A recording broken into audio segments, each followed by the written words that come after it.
tapi orang yang meninggal masih mendapat kiriman pahala. Itu umur panjang, Pak. Kenapa? Sedekah. Apa kehebatan sedekah? Satu, sedekah itu kata Nabi memperpanjang umur. Kok bisa, Ustaz? Coba lihat, Pak. Kalau orang dermawan, jangankan masih hidup, sudah mati saja orang doakan. Coba, orang dermawan sudah mati saja orang masih doakan. Contoh, ada orang tetangga kita, rajin betul sedekah waktu hidup. Pas meninggal, maka orang lewat di kuburnya, dia akan, singgah dulu. Baik ini Pak Haji nih, waktu hidup rajin betulnya dekasi masjid. Itu yang ada kipas angin di masjid itu sumbangan dia. Itu yang ada mic di masjid sumbangan dia. Ayo kita kirimkan Fatihah. Al-Fatihah. Meskipun sudah meninggal 20 tahun yang lalu, orang masih doakan. Ini yang disebut umur yang panjang. Di Makassar ada sebuah masjid namanya Masjid Sudirman. Dekatnya Bank Sulsel. Bank Sulsel masjid. Namanya Masjid Sudirman. Yang bangun salah seorang orang kaya pengusaha tambak. Dan yang kedua, mantan direktur Bank Penin. Beliau dua orang inilah membangun ini masjid mewah. Betul mewah itu masjid. Karpetnya empuk, sound systemnya baik, AC-nya sejuk, bersih, interiornya cantik. Semua orang yang masuk, Masya Allah, Masya Allah. Dua orang inilah yang membangunnya. Dan salah satu lagi ada tiga. Satu lagi yang mewakafkan tanahnya, namanya almarhum Andi Odang, mantan gubernur di Sulawesi Selatan.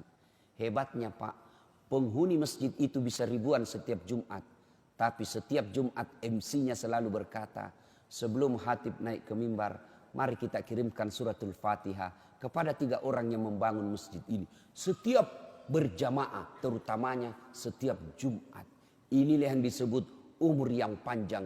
Meskipun sudah di alam kuburnya, tapi orang yang meninggal masih mendapat kiriman pahala. Itu umur panjang, Pak. Kenapa? Sedekah. Orang pelit, jangankan mati, hidup aja didoakan orang sial, Pak. Itu orang pelit, orang masih hidup saja didoakan orang sial. Ada orang minta sedekah tidak pernah. Datang takmir masjid, tidak pernah aja dikasihnya. Lewat mobilnya, tidak pernah orang. Lewat mobil Pak, orang pasti bilang, mudah-mudahan tabrakan. Pelit betul itu orang, mudah-mudahan dicuri ban mobilnya.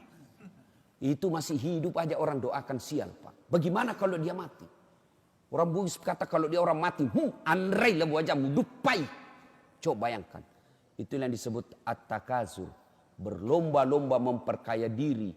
Lalu dia enggan membayar zakat dan bersedekah. Ke bapak-bapak. Satu, sedekah memperpanjang umur. Yang kedua, sedekah tolak bala. Saya baru-baru pulang ceramah di Jambi, Polda Jambi. Saya berkenalan dengan salah seorang perwira tinggi di Polda tersebut. Dia cerita, suatu ketika ibunya sakit. Dokter sudah angkat tangan, sudah habis badannya, kurus. Dokter tidak menemukan penyakitnya. Sampai dia marah-marah ini polisi. Dia bilang, karena ada adiknya yang disekolahkan menjadi dokter.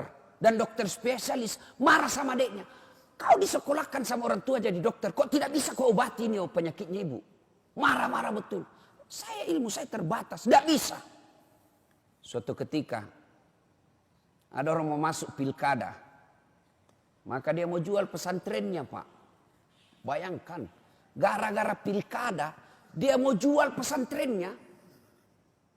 Na'udzubillah min zalik. Lebih sadisnya lagi, dia jual dengan manusia yang ada di dalamnya. Apa ndak bajingan orang seperti ini, Pak? Ini polisi, seorang polisi, agamanya tidak terlalu paham soal fikih. Dia kasihan lihat ini orang, penghuni pesantrennya belumlah cukup 20 waktu itu. Kasihan ini pondok, mau dijual dengan penghuninya, bukan pondoknya dia kasihan, Pak. Anak santri yang ada di situ, dia kemana ini kalau dia dijual dengan orang-orangnya. Inilah Pak, politisi kadang-kala begini Pak.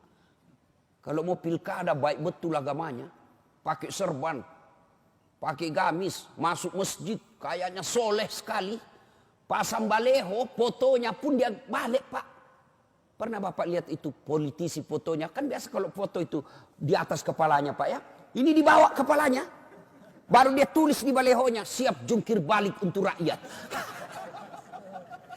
Itu politisi Pak. Jangan percaya Pak. Kalau Bapak mendengar perkataan politisi, jangan baper Pak. Jangan bawa perasaan. Bapak sakit hati. Nah, dia belilah itu pesantren Pak. Setelah dibeli, diperbaiki kamarnya. Dia Masya Allah. Setelah itu, dia bawa orang tuanya. Saya tidak usah sebut rumah sakitnya, tapi rumah sakit Kristen. Setelah diperiksa, ditahu ini Pak. Justru Kristen yang tahu penyakitnya. Ini penyakit gampang ini. Disembuhkan Pak, dioperasi sekejap. Sembuh dan sampai saat ini Pak, segar bugar itu ibunya. Dia bilang inilah akibat sedekah saya. Ustadz, saya beli itu pesantren. Tolak bala. Bayangkan. Yang tadinya semua dokter sudah angkat tangan. Dengan sedekah, tolak bala Pak. Itu Nabi sudah jelaskan. Jadi bapak-bapak di sini, kalau ada di sini prostat, asam urat, kolesterol, obati dengan sedekah. Ibu-ibu, ada suamimu mulai selalu berpikir poligami, tolak bala dengan sedekah. Betul Pak. Ibu bangun sholat tengah malam, tidak usah curhat kiri kanan. Kita lihat, ibu-ibu mau tahu ciri-cirinya suami selingkuh? Mau kawin lagi? Ibu mau tahu ciri-cirinya? Satu, handphonenya pakai password. Mencurigakan sudah itu Bu. Yang kedua, setiap terima WhatsApp, SMS masuk kamar mandi. Curigalah kau. Pasti ada sesuatu yang tidak beres.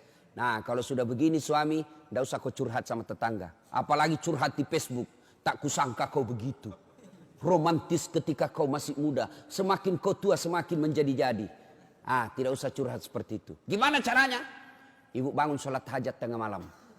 Ambil minimal 2 rakaat. Syukur-syukur bisa sampai 8 rakaat. Selesai itu ibu berdoa.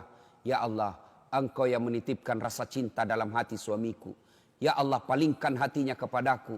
Ya Allah, ini ada duit saya 1 juta ya Allah. Sedekah tolak bala. Mudah-mudahan suamiku terhindar dari wanita jahat. Bismillah.